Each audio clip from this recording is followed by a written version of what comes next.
Amir, you vain piece of garbage. The title for this story is gonna be something along the lines of, why do we always think that we look like shit, or do we have an inflated sense of self? Now, these sorts of visual, physical insecurities have been something that Amir and I have been talking about with each other, and we thought it'd be kind of cool to talk about it with you. So we found two conflicting articles, and we're gonna discuss both of them. The first article comes from Scientific American, and it's titled, "You Are Less Beautiful Than You Think." But I think you're beautiful, I really do. I think we're all beautiful, but let's just hear them out, okay? So the most direct evidence that we are less beautiful than we think comes from, they cite, Nicholas Elpy of the University of Chicago and Aaron Whitchurch of the University of Virginia. In a series of studies, Elpy and Whitchurch showed that we see ourselves as better looking than we actually are. The researchers took pictures of study participants and, using a computerized procedure, produced more attractive and less attractive versions of those photos. Participants were told that they would be presented with a series of images, including their original picture and images modified from that picture. They were asked then to identify the unmodified picture. They tended to select an attractively enhanced one. The same morphing procedure was applied to a picture of a stranger whom the study participant met 3 weeks earlier during an unrelated study. Participants tended to select the unmodified picture of the stranger.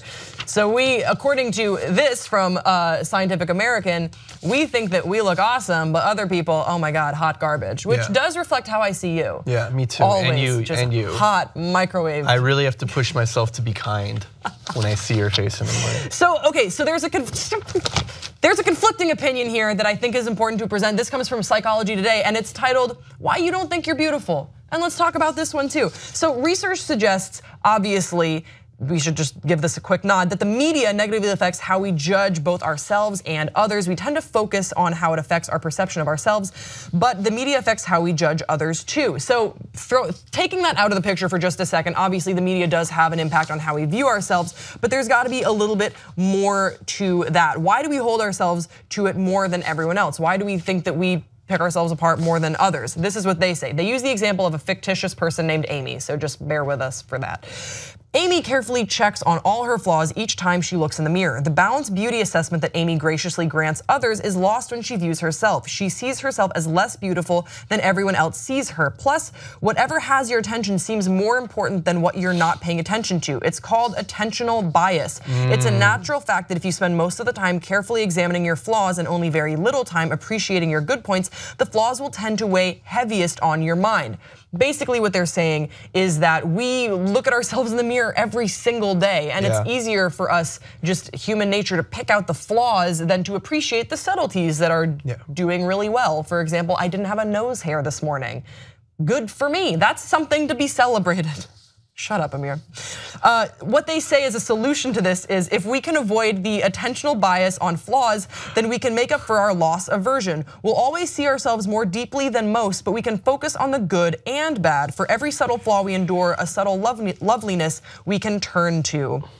I like this explanation. explanation. There's a balance of attention. We need to focus on the balance of attention. More often than not, we sort of subconsciously revert to examining closely and dealing with our flaws. For example, every morning I have to just smash on a whole bunch of cover up. That's at least 20 minutes of my day of just being like, fuck, and like just looking at all, like taking in and dealing with. And then you come into work and you think everyone else has been staring at like those flaws. Right, but they because haven't. I spent that time doing it, so why wouldn't most people? It's like when you have a breakout, so you know exactly where that breakout is on your face. Because you've been looking at it, you know where it is. And you're so worried that everyone is gonna see it too. But more often than not, no one's gonna give a shit. No one's gonna even see it. So Amir, we have been mulling over these sorts of conversations for a while, and I wanna know where you land, because we have presented two different schools of thought. I land on the second one, definitely. What was the bias? So the other, yeah, it's attention bias, it's attentional bias. I think that's a big part of it. And do you think it's- That said, I don't think the two arguments that we went over, they necessarily conflict with each other.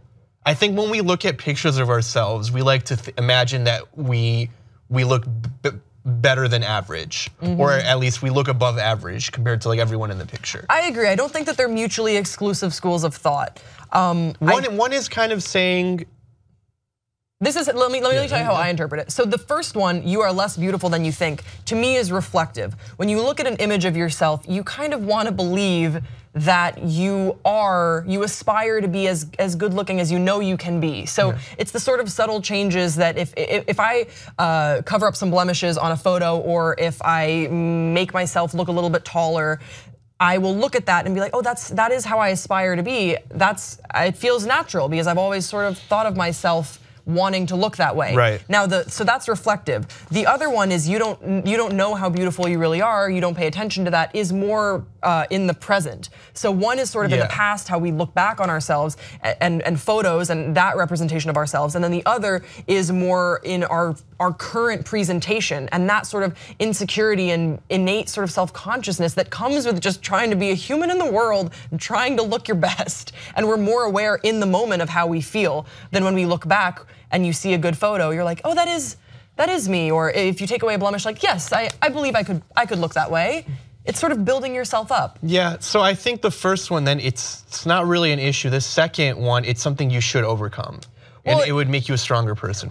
And what I like about this article from Psychology Today is that they do tell you a little bit about how you can allow yourself to accept their perspective of you as valid and probably more balanced than your own when it comes to receiving compliments and how other people see you as more beautiful than you see yourself.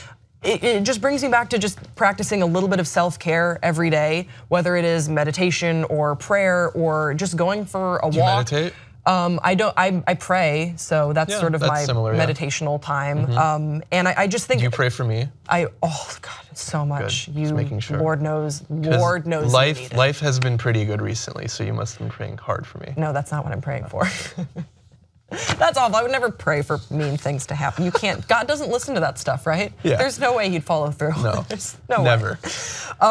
So what were we talking about? Oh, we were talking about self-care. Yes, I think it's an important thing to talk about. I think that just every day practicing a little bit of self-care and recognizing that no one's perfect, everyone has some flaws.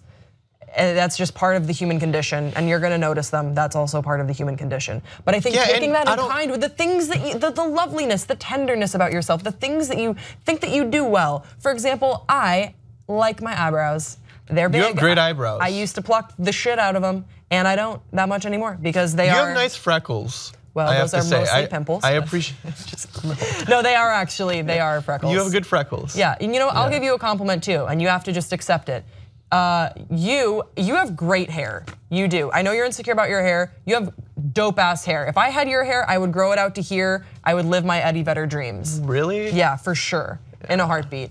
Also, another good thing about you, since we're sharing compliments, you have very kind eyes. Which is weird since your heart is so evil. It is. It's kind of, it throws people off. It's like a juxtaposition, you know? It's like it throws my victims off before I murder them.